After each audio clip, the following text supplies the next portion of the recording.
وہ سمجھتے تھے کہ میں صرف اذان دیتا ہوں، وہ سمجھتے تھے کہ میں صرف اذان دیتا ہوں، میں نے جب شعر کہا اہل زباں چونک پڑے۔ اب آبزی وقار نقابت اور خطابت کورس کی 5ویں ویڈیو کے ساتھ آپ کی خدمت میں حاضر ہوں۔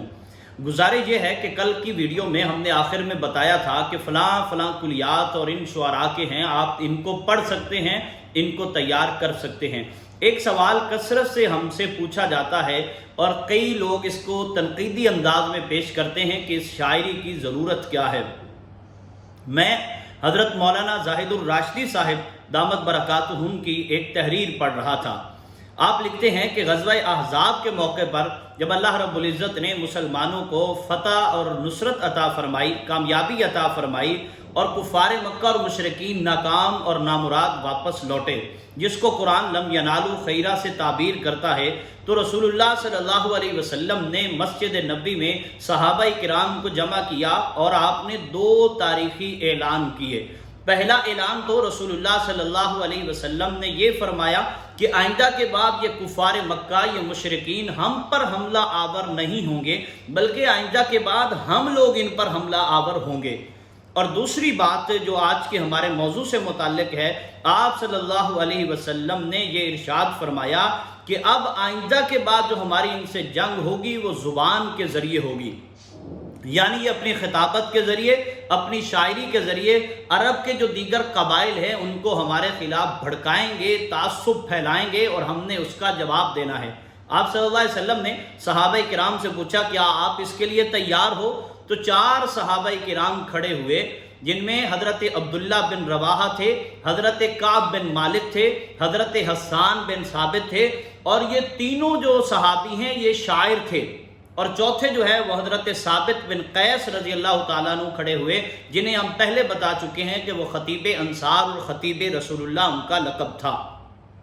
اب آپ دیکھیے، شمائل ترمذی ہے، سیدہ عائشہ روایت فرماتی ہیں یضع لحسان بن ثابت ممبرا فی المسجد، رسول اللہ صلی اللہ علیہ وسلم نے مسجد نبی میں ممبر رکھوایا، حضرت حسان کو ممبر پر بٹھایا، خود آقا سامنے بیٹھے اور فرمایا کہ اور آپ صلی اللہ علیہ وسلم نے ارشاد فرمایا ان اللہ یؤید حسان بروح القدس، کہ اللہ رب العزت حسان کی جبریل امین کے ذریعے مدد فرمائیں گے۔ اس سے آپ اندازہ لگا لیجئے کہ شاعری کی کیا اہمیت تھی کہ آپ نے اپنا ممبر چھوڑا، حضرت حسان کو بٹھایا۔ اس سے آگے چلیے، حضرت عبداللہ بن رواحہ رضی اللہ تعالیٰ عنہ بھی شاعر رسول تھے۔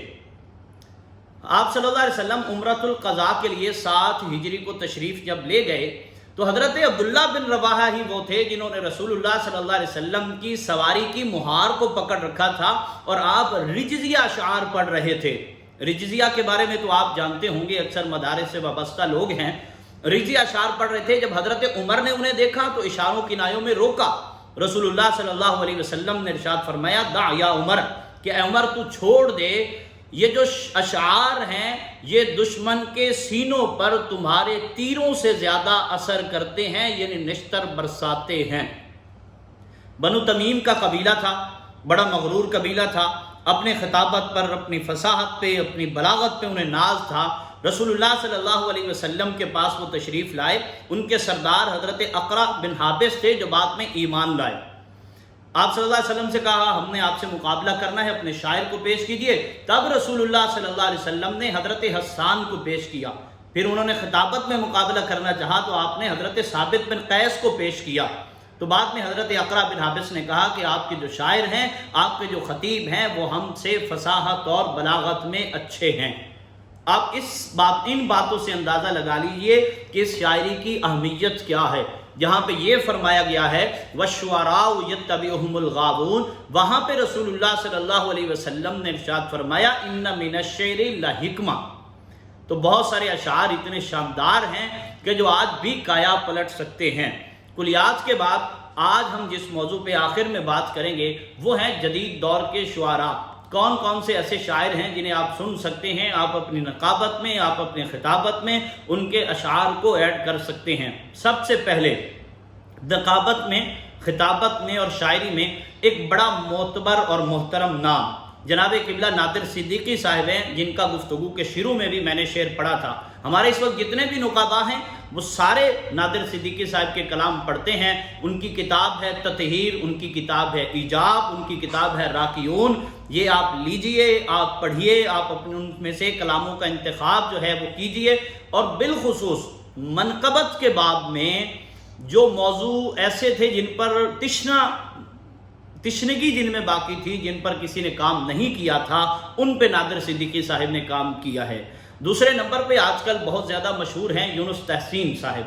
یونس تحسین صاحب کی شاعری بہت اچھی ہے، بڑی شاندار ہے۔ ہمارے نقیب دوستوں کو چاہیے کہ ان کے اشعار ویڈیو کی صورت میں موجود ہیں، نیٹ پہ موجود ہیں، آپ انہیں لیجئے، ان کی وال کا وزٹ کیجئے، ان کو لکھ لیجئے اور ان کو جو ہے وہ اپنی نقابت اور خطابت میں آپ شامل کیجئے۔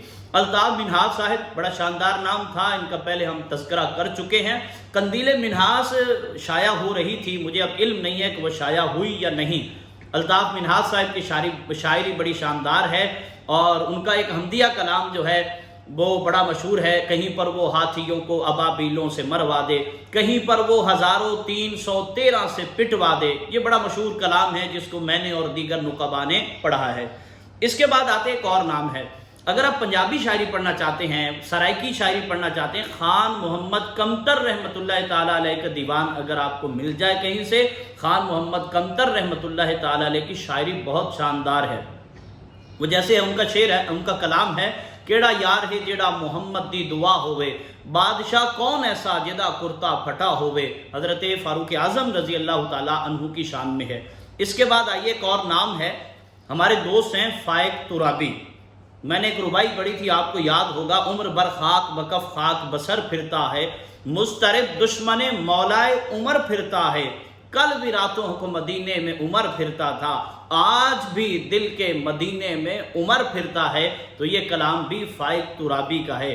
آئیے احباب، محنت کیجئے، ان شعراء کے کلاموں کو لیجئے، اس کی پریکٹس کیجئے، انشاءاللہ مستقبل آپ کا ہوگا۔